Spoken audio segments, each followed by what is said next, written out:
हिंदू बुरा या मुसलमान, इस कहानी को सुनकर बताएं। दो दोस्त थे, एक का नाम माजिद और दूसरे का नाम अंकुर था। माजिद मुसलमान और अंकुर हिंदू दलित समाज से था। दोनों में बहुत गहरी दोस्ती थी। दोनों एक दूसरे के सुख दुख में काम आते थे। पैसों के मामले में माजिद अंकुर से मजबूत था, लेकिन मित्रता में आपस में कोई कमी नहीं थी। दोनों की मित्रता को लगभग 40 साल हो चुके थे। दोनों एक ही स्कूल में पढ़ते थे और गजब की बात यह थी कि अंकुर ने उर्दू भी पढ़ा हुआ था। अंकुर के पास दो बेटी और एक बेटा था। लड़कियां दोनों बड़ी थीं और लड़का अभी 10 साल का था। अंकुर ने अपनी बड़ी बेटी की शादी तय कर दी और शादी की तैयारी में जुट गया, लेकिन अकेले कमाने की वजह से उसको कुछ पैसों की कमी पड़ी, तो उसने ये बात अपने दोस्त माजिद से कही। माजिद ने कहा, दोस्त, जितनी भी जरूरत पड़े मुझे बताओ।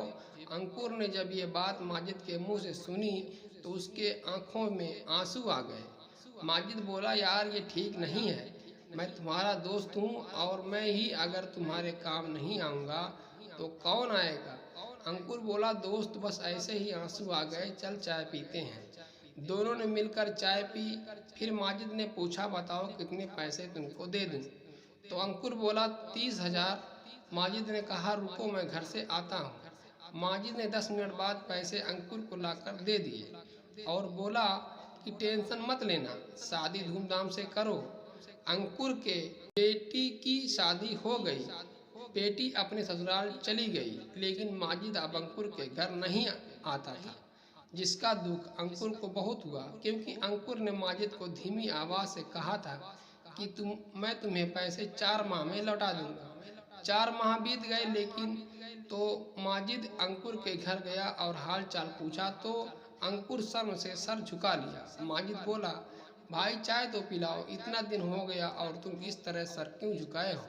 तो अंकुर बोला, तुम इतने दिन मुझसे मिले क्यों नहीं।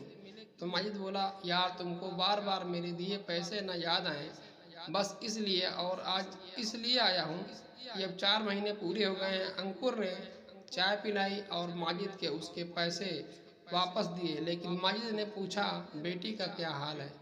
तो अंकुर बोला, अभी मेरे घर ही है, दामाद भी आए हैं। तो माजिद ने बेटी को बुलाया और कहा, बेटी, मैं तुझको तेरी शादी में कुछ दे नहीं पाया। ये थोड़े पैसे हैं, जो तेरे पति के कारोबार में लग जाएं तो मुझे बड़ी खुशी होगी। उसने पैसे बेटी को दिए और बोला, जहाँ रहो खुश रहो बेटी।